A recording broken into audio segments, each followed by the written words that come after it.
ارشد شریف صاحب veteran journalist, once upon a time Pakistan میں ایک طوطی ان کا بولتا رہا، اور پاکستان کے ہر بڑے چینل کے ساتھ بشمول دنیا نیوز پہ انہوں نے کام کیا.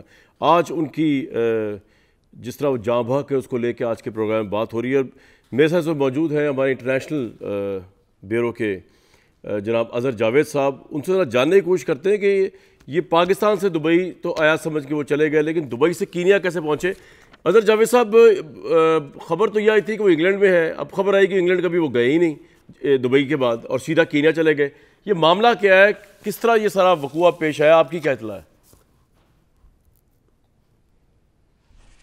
کامران صاحب، ایک تو سب سے پہلے افسوسناک واقعہ ارشد شریف صاحب سے میرا 15 سال پرانا تعلق تھا، جب وہ یہاں 2006-2007 میں پڑھنے کے لیے آئے تھے. بڑے اچھے جرنلسٹ تھے، اللہ ان کی مغفرت کرے. دوسری بات، وہ یہاں یو کے میں موجود تھے، بلکہ انہوں نے باقاعدہ ایک دفعہ پکرلی سرکس سے بھی شیئر کی تھی. وہ بہت لو پروفائل تھے، یہاں پہ وہ کسی سے ملاقات نہیں کرتے تھے. اب بات یہ ہے کہ جو معاملہ ہے کہ ان کا برطانیہ سب سے سیفسٹ پلیس ہے. اگر کسی کو کوئی مسئلہ ہوتا ہے کسی بھی جگہ پہ، آپ نے دیکھا کہ یہاں پہ پولیٹیکل سے لے کے مختلف افراد جو ہیں یہاں آ کے اپنا زندگی کا تحفظ کرواتے ہیں. اب ارشد شریف صاحب کی مختلف لوگوں سے یہاں بات بھی ہوئی، اور ان کا یہ بھی کہنا تھا کہ اگلے ہفتے میں وہ باقاعدہ ان کی موت کی یہ بات آئی. اب ہمیں جو یہاں پر دوبارہ ریپیٹ کیجیے گا، آپ کا سگنل بریک ہو گیا. کیا بات ہوئی ان کی، اپنا لوگوں سے کیا بات ہوئی؟ اگلے 1-2 ہفتے میں کیا کرنے لگے تھے وہ ارشد شریف صاحب؟ ارشد شریف صاحب کی یہاں پہ لوگوں سے یہ بات ہوئی تھی کہ اگلے 1 سے 2 ہفتے میں وہ فلی ایکٹیو ہونے جا رہے ہیں، یہاں سے پوری جرنلزم وہ باقاعدہ کریں گے، اور ان کی جو یوٹیوب پہ وہ ویلاگ کرتے ہیں اس میں وہ مکمل طور پر، وہ ان کا یہ بھی کہنا تھا کہ انفارمیشن بھی شیئر کیا جائے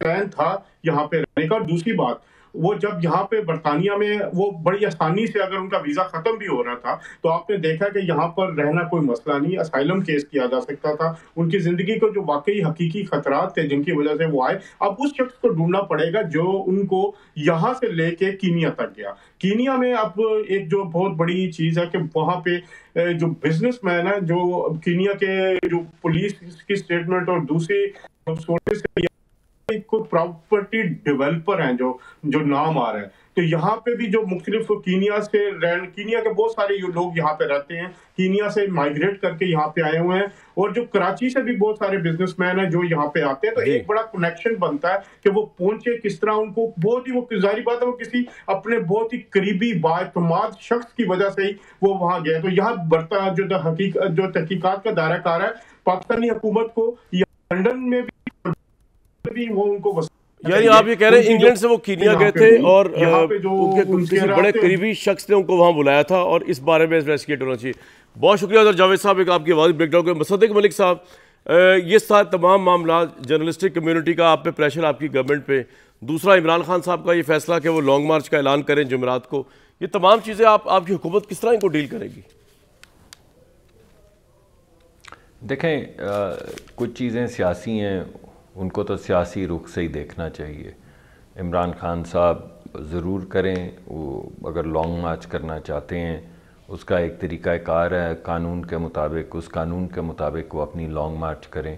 میں نہیں سمجھتا کہ اس کا اس اہم واقعہ سے کوئی تعلق ہے، اور میں یہ بھی نہیں سمجھتا کہ اس کا کوئی تعلق ہے ویسے صحافیوں کی جن تمام آپ کے نزدیک نہیں، لیکن شاید عمران صاحب کے نزدیک ہو تعلق.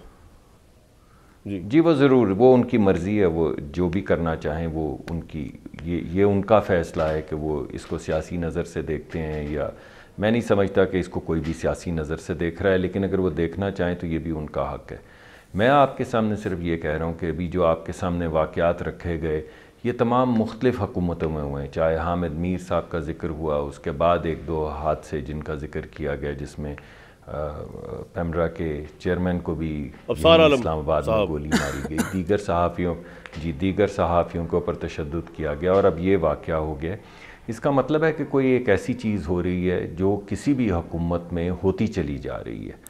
تو ہمیں یہ چاہیے کہ ہم سر جوڑ کے بیٹھیں اور بڑے تحمل کے ساتھ یہ سوچیں کہ وہ لوگ جنہوں نے جمہوریت کو مضبوط کرنا ہے، جنہوں نے سچائی کے راستے پہ چلنا ہے، جنہوں نے ہمیں اکاؤنٹیبل کرنا ہے، کوئی بھی حکومت ہو، ان کی جو زندگی کی سیفٹی ہے، ضمانت ہے، وہ ریاست کس طرح زیادہ اچھے طریقے سے دے سکتی ہے۔ یہ آپ کا پوائنٹ آ گیا۔ بھٹی صاحب یہ سر جوڑ کر بیٹھ سکتے ہیں سارے کم از کم اس ایشو کے اوپر؟ بھٹی صاحب نہیں بھائی جان، نہیں، بالکل بھی نہیں بیٹھ سکتے۔ یہی تو ان کو بیٹھنا چاہیے۔ یہ تو کشمیر، جی بی، کرونا، ٹڈی دل، ابھی نندن، کسی پہ بھی اکٹھے نہیں بیٹھے اور نہیں بیٹھے اور اب بیٹھیں گے بھی نہیں۔ لیکن ایک اور شہباز شریف صاحب نے اچھا کیا، فون کیا۔ بلاول بھٹو صاحب کاش چلے جاتے، ملک در ملک پھرتے ہیں، نائب وزیر خارجہ چلی جاتی، کوئی ہمارا حکومتی نمائندہ ہی وہاں چلا جاتا اور وہ ان کی باڈی کے ساتھ آ جاتا، ایک جسچر اچھا ہو جاتا، ان پر پریشر اچھا پڑ جاتا۔ دوسری بات ہے، کئی صحافی قتل ہوئے ہیں، شہزاد سلیم، ناظم جوکھیوں کی صلح ہو گئی، عبدالعزیز میمن سندھ میں، اور پھر اس کے بعد آپ نے کہا نا انسان، سانحہ سائیوال، سانحہ ماڈل ٹاؤن، سانحہ بلدیہ ٹاؤن، زلزلوں، سیلابوں، تھانوں، سڑکوں، چراہوں، ناکوں، فاقوں، دھماکوں میں ہم تو مر رہے ہیں اور مرتے رہیں گے۔ لیکن ایشو یہ ہے کہ آپ جب انسان کو تو مار دیتے ہیں، آئیڈیا کو نہیں مار سکتے، سوچ کو نہیں مار سکتے۔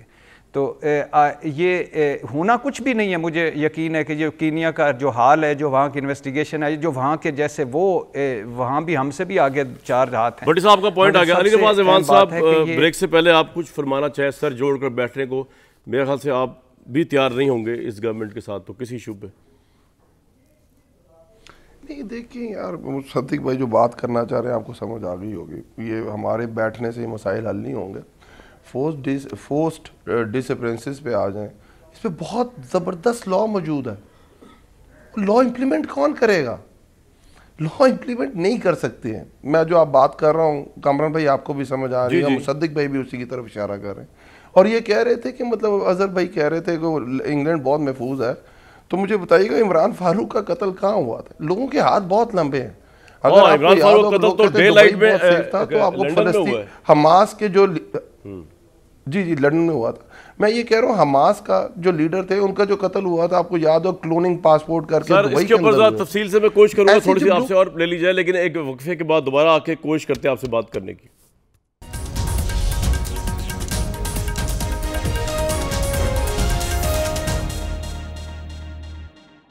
تمام باتیں، تمام جذبے حق و سچ کی جنگ جاری رہیں گی، لیکن آبویسلی ارشد شریف صاحب موجود نہیں ہیں، اس دنیا سے جا چکے ہیں، اور اب گورنمنٹ سے یہی کہا جا سکتا ہے کہ ان کی کم از کم جو میت ہے اس کو جو ہے فوری طور پہ ان کے لواحقین کے حوالے کر دیا جائے۔ یہ پاکستان کے افیئرز ہیں آپ کے سامنے۔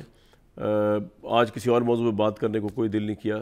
آج کا پروگرام ارشد شریف صاحب کے نام، کل ایک اور دن ہوگا، کل پھر ایک اور بات ہوگی۔ ارشد شریف کو لوگ شاید یاد رکھیں، لیکن اب جو غم سہنا ہے وہ ان کی فیملی نے سہنا اور کسی نے نہیں، نہ کسی پولیٹیکل لیڈر نے، نہ ان کے کولیگ نے۔